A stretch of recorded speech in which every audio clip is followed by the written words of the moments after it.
I don't know what the recommendation is. I remember the recommendation quite clear. They offered me 40 hours of community service. Is that still on the table? Okay, no. This prosecutor is not playing around. Hey guys, and welcome to today's video. Today, we're heading back to Judge Tammy Hayward's courtroom to watch her absolutely dismantle another right-to-travel sovereign citizen. And this time, a no-nonsense prosecutor jumps in to make the wreckage even better. So, let's begin. All right, Mr. Resto. So Mr. Resto, you have two cases. You have case number. You hear me? Yes, okay. I hear you. So you're before the court on 2019 CR 04954 for driving on a suspended or revoked license, no license, failure to display license, failure to have license on person. I'm not sure, it cuts off, and no tag or expired or invalid tag. So that's on the first case. On the case from 2020 03114, you have a suspended or revoked license. You're represented by Lister and Holt on one of the cases, but not on the other. Did you want Lister and Holt to represent you, or did you want to represent yourself? I'll represent myself. On both cases? Yes, ma'am. I have a quick question as far as law term when it comes to driver's license. Okay. Okay, you're only allowed to have one driver's license, and I have an Alabama driver's license. So when I get pulled over, I actually show them my Alabama driver's license, and it's current. It's the most current, and so they make a determination if they should go off the Georgia driver's license or the Alabama driver's license. And when I present the Alabama driver's license, they let me go because my Alabama license is valid, and you're only allowed to have one. And I had Alabama license first. So I believe this sounds like a not guilty. I don't want to make any assumptions here, but it definitely seems like Prosecutor Taylor is enjoying himself a little more than usual. And he's right, all that arguing is completely pointless today. All the court needs from you is a simple guilty, not guilty, or stand mute.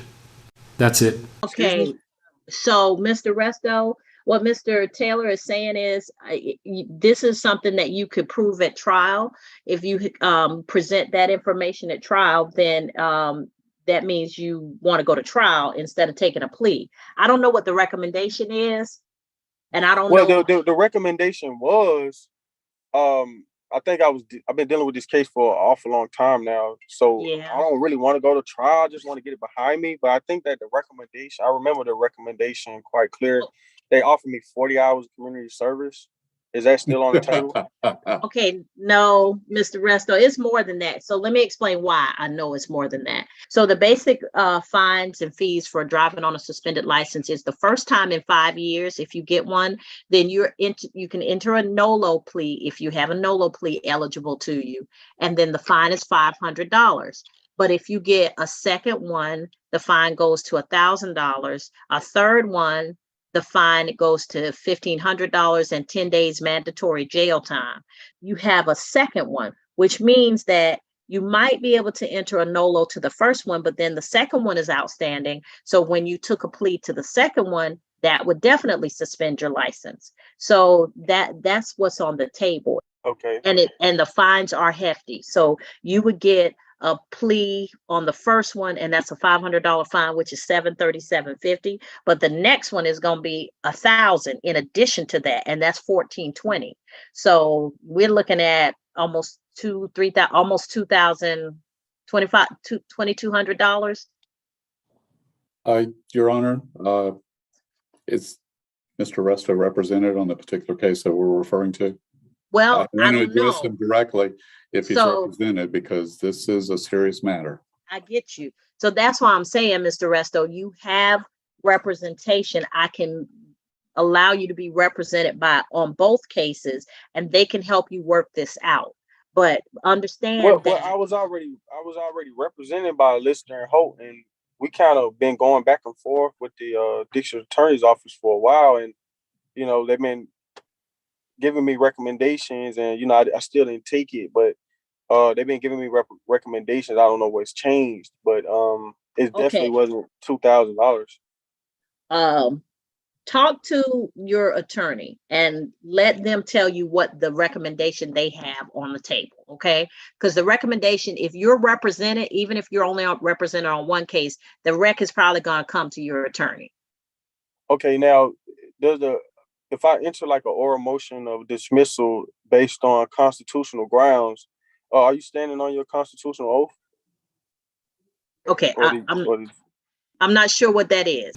To be fair, he doesn't know it either, and honestly, I long for the day a judge just invents an oath on the spot, purely to see if a sovereign citizen actually buys it. So I have taken an oath to uphold the Constitution and to make sure that I treat people as the law would direct me to do so.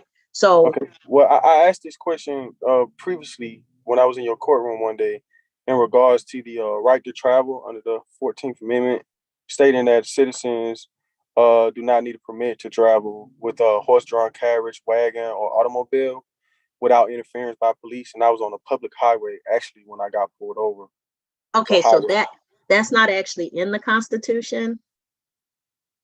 And So I don't the right to believe travel, the right automobiles to were travel. around when the 14th Amendment was ratified. I'm sorry, go ahead, Mr. Taylor. I just wanted to point out to the court that automobiles hadn't been invented when the 14th Amendment was ratified. So I actually had to look this one up. The 14th Amendment was ratified in 1868. Meanwhile, the first vehicle to ever touch an American road didn't show up until 1893, the Duryea motor wagon. So yeah, the prosecutor is absolutely right.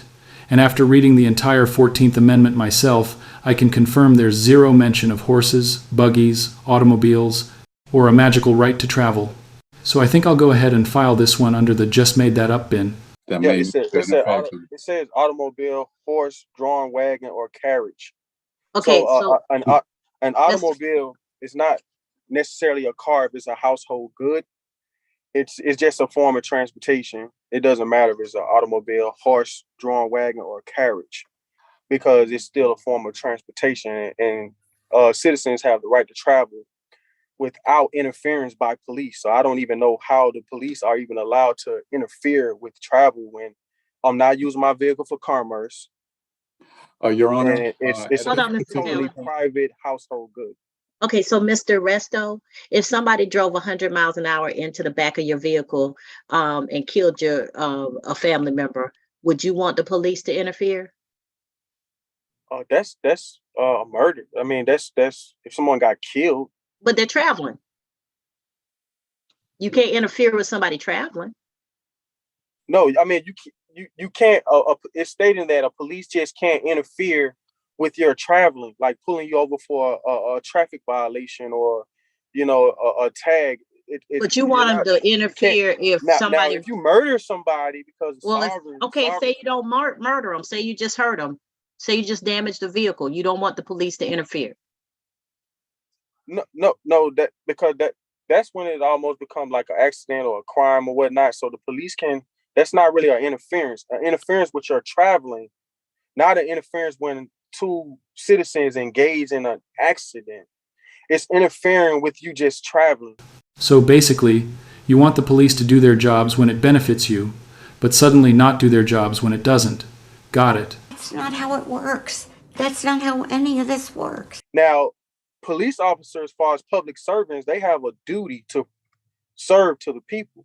So if a car accident occurs, then of course public servants, as far as ambulance, as far as firemen, they will come to the scene just as a service. But for you to just interfere in my traveling is actually a violation of the Constitution. Well, sir, the Constitution and the cases that have come out of the constitutional jurisprudence allow cities and states and municipal organizations to regulate travel for the benefit of the citizens. So they can put reasonable regulations on travel, meaning they can you can have a license. They can grant you the privilege of having a license to drive. They can regulate how your license is seen. If you don't have a license, or if your license is suspended, they can intervene to take your license away or your privilege to drive away. It is a crime. You can be convicted of not driving under a proper license. So the government is allowed to intervene in a lot of ways with people traveling. So I'm not sure where this information comes from, but there's a lot of stuff on the internet about traveling and the 14th Amendment and horse and buggies and even maritime law. But I all mean, of those things are not an true. automobile was actually created before a driver's license was ever created. So people Okay. was actually operating their case pamphlets where people was actually operating vehicles before a driver's license ever became. You mean to tell us drivers existed before driver's licenses were a thing? Shocking. Almost like the government realized any dumbass with one arm and one leg could operate a 2-ton death machine and decided maybe regulating that would be a public safety improvement. Actually, you guys are actually a conflict of interest, actually, as far as you being in cahoots with the DMV. That's a totally separate entity. Okay, And for so some reason, Mr. Resto, do you want to resolve the case? Because it's I not going to want to be resolve the 40 case, but hours of I disagree with the fine amount because it changed. I would it. pay I would make an offer like I can do $1,000, maybe 12-month probation, but Mr. Resto, $2,000 that's excessive. Mr. Resto, we're not negotiating. Those are statutory fines, meaning they're written into the law. I can't even change them. Can I make a counter offer to the state and say it's $1,000? That can I be? No, Because I did do sir. time in jail. If the state would see that Well, and count. that's why I'm saying that you may want to speak with an attorney because certain things that they can negotiate, I can't change the statute.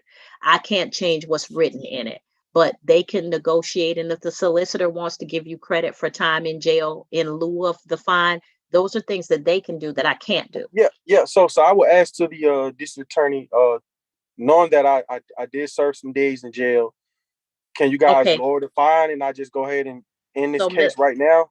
I can do 1,000. I got $1,000 right now. Wait a second, you've got $1,000 sitting there for a fine over $2,000, but you can't cough up $150 for a driver's license that lasts 5 years? Forget a baby shaking you. This is like being rattled as an adult by your own choices. Mr. And Resto, so that's a conversation that you need to have with them directly without me being present, number one. Number two, the reason I keep saying you might want to go through your attorney is because they can explain to you what is already on the table and how that may or may not change, okay? what's on the table now, man? I don't know. That's what I'm saying. I would rather you have that conversation in a breakout room with the attorney who's assigned to your case and with the state as opposed to here in the main room. One, because I have other cases that need to be addressed, and two, because that's not information I need to hear. Okay, is it anything I can do to get this case resolved now? Because it's been lingering on I'm my telling head you what to for do, but years. you're not listening, Mr. Reston. Mr. Resto, I mean, today, like I want to resolve this today. I get that you want to resolve it today, and I'm telling you what to do, but you're not listening to me. I said you can go into a breakout room with your attorney, and the attorney and you can discuss what's already on the table. And then if your attorney wishes to speak with the state to clarify anything, they can do that too.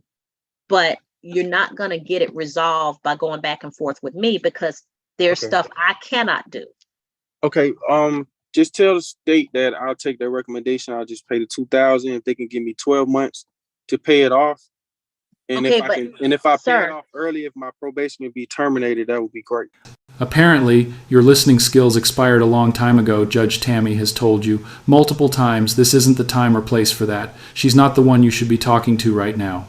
So, she sends Mr. Rusto's reluctant lawyer and the prosecutor to a breakout room to hash out the case, and of course Mr. Rusto decides to bail in the middle of negotiations. Whatever comes out next from the attorneys might finally explain his bizarre exit. I was discussing with Mr. Resto. Resto, and I understand something changed about his bond. Okay. He has bonds with 2 bondsmen. I don't know of anything. Did somebody come off a bond? Your Honor, maybe I can address that question. Okay. Mr. Resto, our office filed a motion to revoke bond, and that motion was granted a rule nisi, and it was calendared. That motion didn't happen because of the pandemic. It was, I believe, scheduled to happen in 2021, maybe February, but somewhere about that time. I informed Mr. Kamani to inform his client that depending on the outcome of today's arraignment, the state intends to move forward on that bond revocation. Your Honor, may I make a request on that matter? Sure, Mr. Taylor. I'd request that the defendant does show in person for it not for him.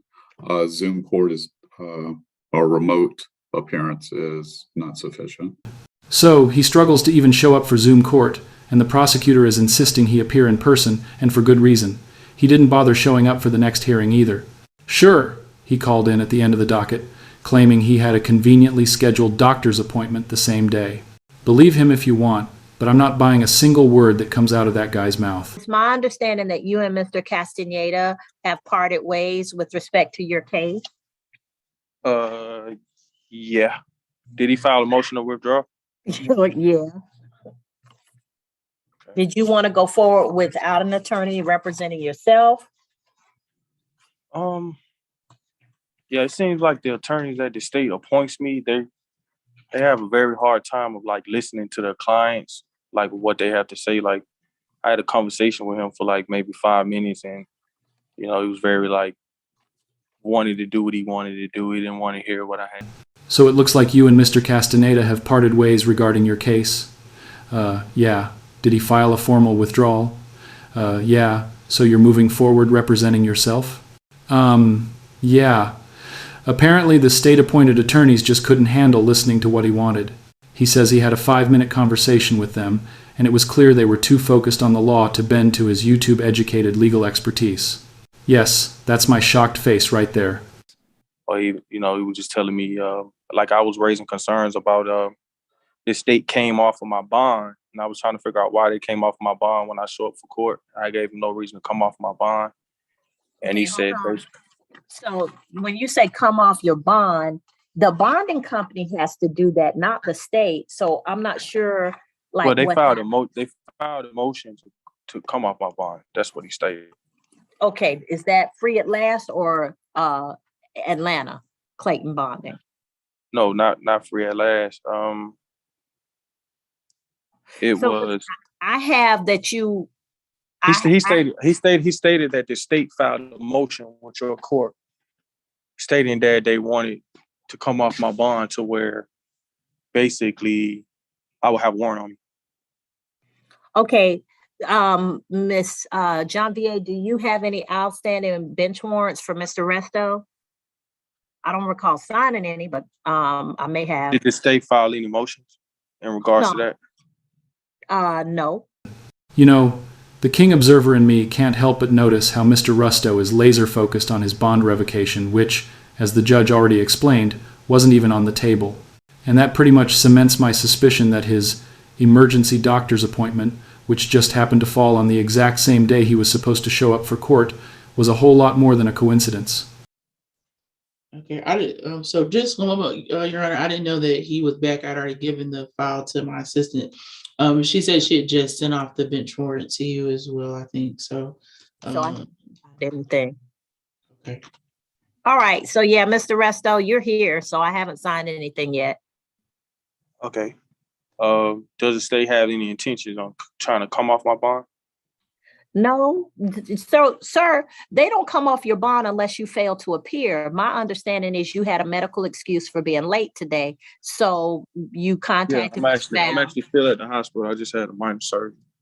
Okay. So Ms. Val has allowed you to come on to the call today because she knew that you had a medical issue. So we can deal with your case today, or we can give you a continuance until December 6th, but nobody's coming off the bond and the bench warrant will not be signed.